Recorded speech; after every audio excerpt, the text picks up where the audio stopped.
Salut Bruno, Salut, comment ça va? très bien et toi? Ça va. Aujourd'hui, j'aimerais que tu nous expliques en 7 points et en moins de 7 minutes le big data. C'est quoi? C'est le big buzz d'abord. Ouais. Et au-delà du big buzz, c'est une rupture fondamentale dans l'informatique, apportée à l'origine par Yahoo, avec toujours cette insolence des jeunes Californiens ingénieurs Ouais. qui rencontraient de gros problèmes avec les bases de données qui tombaient, qui et des problèmes de volumétrie. Ils se sont dit, ben, c'est simple, si on faisait une informatique sans relation, sans base de données, avec un énorme fichier à plat. Donc le big data, d'un point de vue très très simplifié, c'est l'idée que plutôt que d'avoir des bases de données qui vont supporter les informations, tu as un énorme fichier Excel avec des centaines de millions de lignes et des dizaines de milliards de colonnes. Donc quand je te dis ça, tu me dis ça sert à rien, si ce n'est que ça a deux bénéfices majeurs. Le premier bénéfice, c'est que tu peux stocker énormément de données pour des coûts peu coûteux. Le deuxième bénéfice, c'est que tu peux lancer des calculs qui sont répartis sur plein de machines dans le cloud. Donc, ce qui fait que n'importe qui peut avoir des capacités de calcul majeures. Donc, qu'est-ce que ça donne comme bénéfice? Premier bénéfice, pour les gens qui aiment le marketing, et je suis désolé, je suis un peu monomaniaque. Tu vas pas t'excuser non plus. Voilà. D'accord. Ça apporte une révolution majeure. Une révolution majeure parce que depuis qu'on est petit, quand on fait du marketing, on fait des moyennes. C'est-à-dire, on dit voilà, vous avez le segment A, le segment B, le segment C, vous avez tel panier moyen, tel truc. Donc, les mecs qui font du marketing, ils font des moyennes. Et la moyenne, ça cache des réalités. Vous voyez, par exemple, la blague est connue, mais si vous vous amusez à essayer d'utiliser la moyenne pour refaire votre stock quand vous êtes un vendeur de jeans, vous allez racheter que des tailles 42. Mais en réalité, la moyenne du 42 cache des gens qui achètent du 36 et des gens qui achètent de très grandes tailles. 47, ouais. Donc le secret de la big data, c'est que ça nous permet, pour les marketeurs, de sortir de la moyenne, d'accéder à l'ensemble des données avec le niveau de granularité le plus faible possible et d'essayer de détecter les artefacts, les énormes différences et surtout les points de fuite dans du trafic. Donc par exemple, appliquer à du web ou appliquer à du business ou appliquer à du CRM, ça va consister à dire plutôt que de chercher à me faire des segments, plutôt que de me chercher à faire des moyennes, plutôt à me stresser sur un panier moyen, je vais analyser l'ensemble des comportements individuels et je vais identifier dans ces comportements d'éventuelles anomalies ou des mecs qui se barrent et ainsi de suite pour essayer de colmater les brèches pour que le maximum de gens restent dans l'organisation, un peu comme dans un fluide où il y aurait des trous. Donc on va détecter l'ensemble des fuites grâce à ça. Et derrière, on va essayer d'identifier chacun des comportements parce qu'on voit bien que tous, en tant que citoyens, on n'est jamais dans un segment ou dans un autre, on est tous dans plein de segments. Par exemple, moi, quand je fais mes courses le midi, je peux avoir une bouffe d'étudiant. Quand je fais mes courses par moment, quand je suis tout seul avec ma femme, je vais plutôt avoir une course de célibataire ou à deux.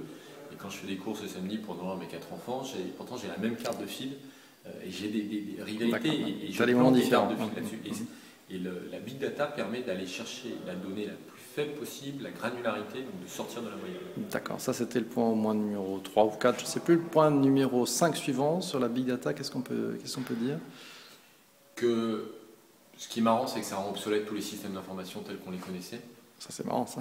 Et c'est plutôt rigolo parce que les gens qui ont investi beaucoup d'argent dans des systèmes très très compliqués, de CRM très coûteux, tout ça est obsolète et on recommence. Donc ça c'est quand même un point d'obsolescence qui est quand même assez rigolo. Qu'est-ce que tu trouves comme richesse nouvelle avec la big data? Des fait, exemples de trucs surprenants que tu as pu trouver? La loi de Pareto n'existe pas. Ah! On nous a toujours dit 20 font 80. En fait c'est faux. C'est-à-dire que toutes les grandes moyennes, on nous a appris le panier moyen, le segment, le truc.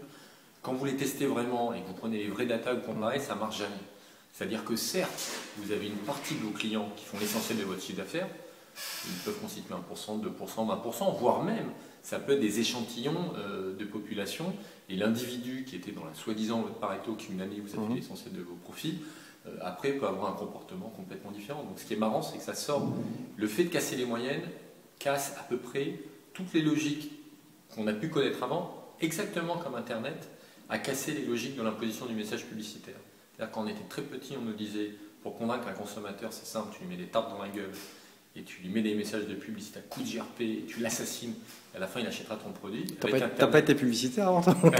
Avec Internet, maintenant on voit que c'est plus totalement vrai, enfin, c'est plus aussi subtil, ça marque encore dans la Chine ou tout ça, parce que les mecs ont soif de consommation. Vous tartinez un chinois de publicité, il va vous acheter un produit.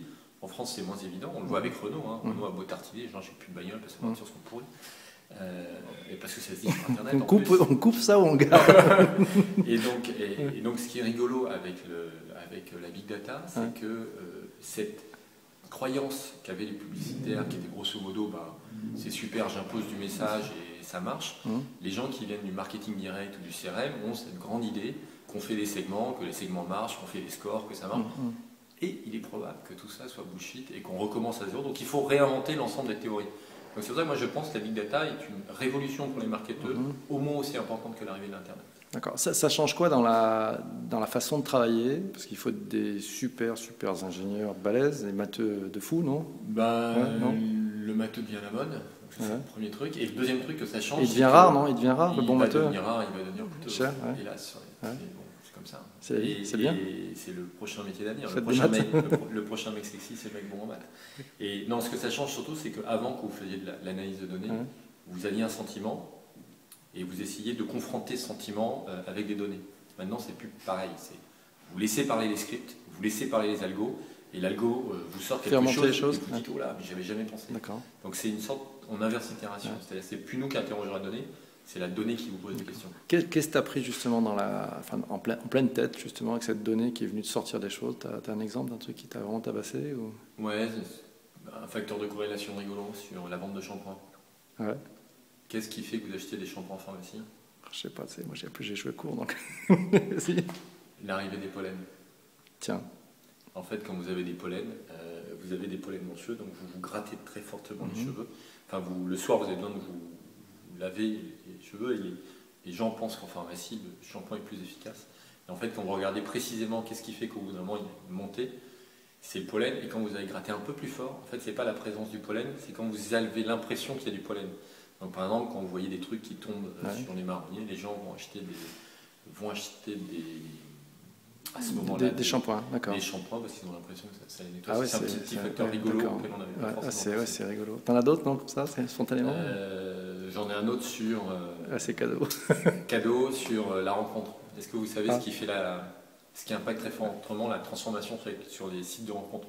Par transformation, j'entends business, c'est-à-dire quand est-ce que le mec ou la nénette met son numéro de carte bleue? Vas-y. Je sais pas, moi je suis pas un expert, hein. Vas-y. Qu'est-ce que tu as trouvé de fort là-dessus? Quand il y a beaucoup d'embouteillages, quand le trafic est très fortement saturé, la transformation est très faible. Les mecs sont stressés, vont stresser dans leur bagnole, et c'est pas le soir où ils décideront d'aller sur tel site de rencontre pour transformer. Wow.